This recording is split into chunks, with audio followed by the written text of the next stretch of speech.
आदाब नमस्कार, मैं रिदा खानम। आप देख रहे हैं सियासत टीवी पर साउथ इंडिया एक्सप्रेस। एक नजर डालते हैं आज के मुख्य समाचार पर। कंगना रनौत अभिनीत फिल्म इमरजेंसी रिलीज से पहले ही मुश्किलों में फंसी हुई नजर आ रही है। तेलंगाना के मुख्यमंत्री ए रेवंत रेड्डी ने सिख समुदाय के नेताओं को भरोसा दिलाया है कि उनकी सरकार कानूनी सलाह लेने के बाद राज्य में कंगना रनौत अभिनीत फिल्म इमरजेंसी पर प्रतिबंध लगाने पर विचार करेगी। रेड्डी सरकार के सलाहकार मोहम्मद अली शब्बीर ने इसकी जानकारी दी है।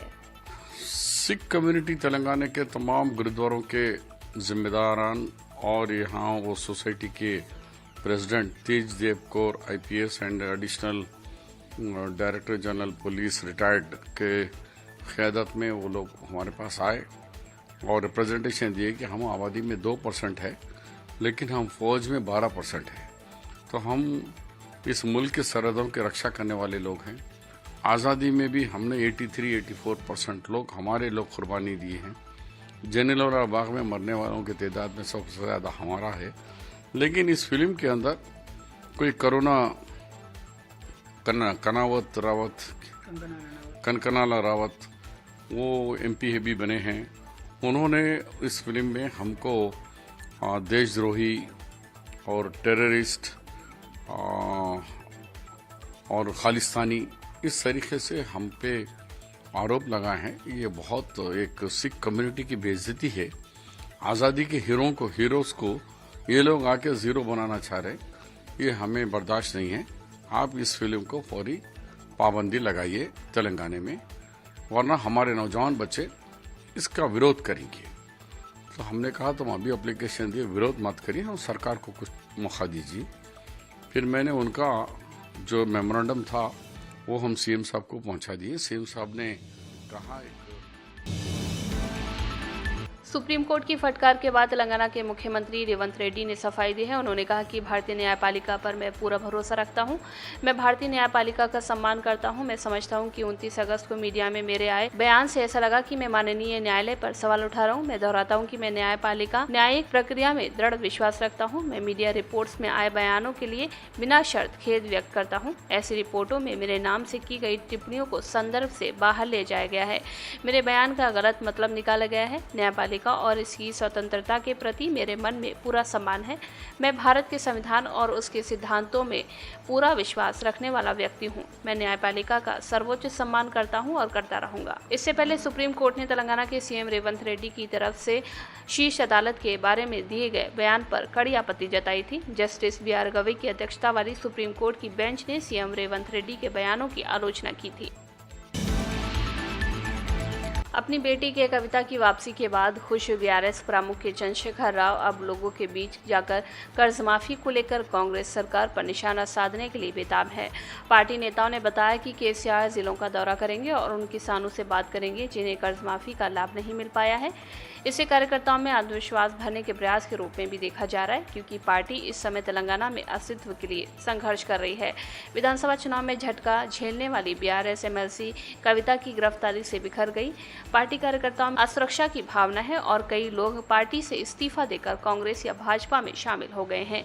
अब कविता की रिहाई के बाद बीआरएस नेताओं ने कहा कि केसीआर कार्यकर्ताओं को सक्रिय करने पर ध्यान केंद्रित करेंगे।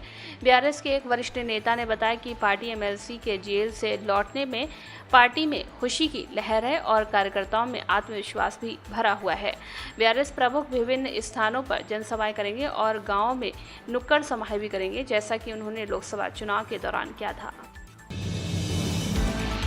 सिद्दीपेट ट्रैफिक पुलिस ने आज 20 बाइकर्स को रॉन्ग साइड में वाहन चलाकर ट्रैफिक नियमों का उल्लंघन करने के आरोप में पकड़ा है। चूंकि रॉन्ग साइड में वाहन चलाने से कई दुर्घटनाएं होती हैं, इसलिए पुलिस ने दुर्घटना दर को कम करने के लिए वाहन उपयोगकर्ताओं को ट्रैफिक नियमों का पालन करने के लिए बाध्य किया है।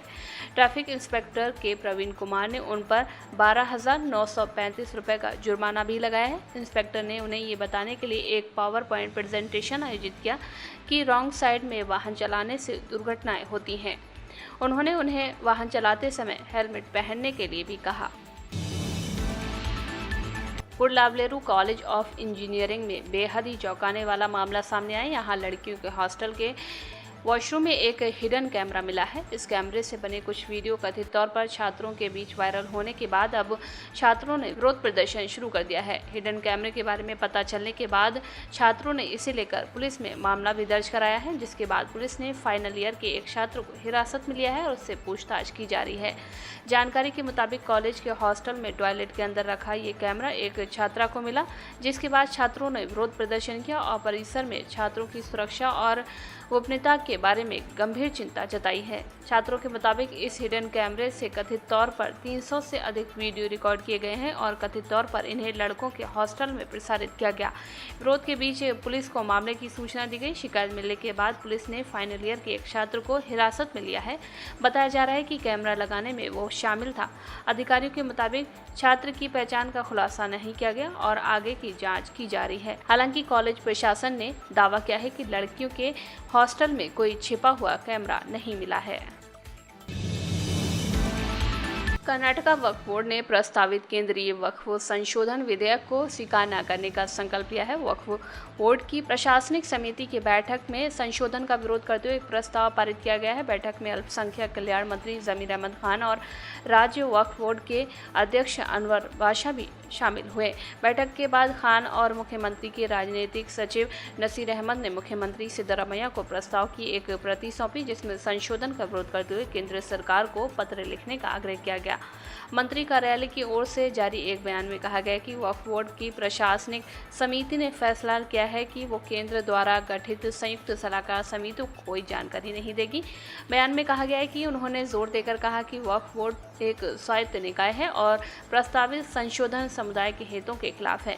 उन्होंने सीएम को अपनी चिंताओं से अवगत कराया, जिसमें कहा गया है कि संशोधन के पीछे की मंशा अलग हो सकती है।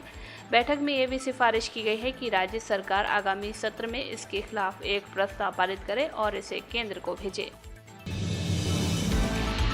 रक्षा मंत्री राजनाथ सिंह ने आज कोलकाता में एक डॉक्टर की बलात्कार हत्या की घटना को लेकर मुख्यमंत्री ममता बनर्जी के नेतृत्व वाली पश्चिम बंगाल सरकार पर निशाना साधते हुए कहा कि केंद्र ने महिलाओं के खिलाफ अपराधों के प्रति सख्त रवैया अपनाया है, लेकिन कई राज्य इस दिशा में ईमानदारी से प्रयास नहीं कर रहे हैं।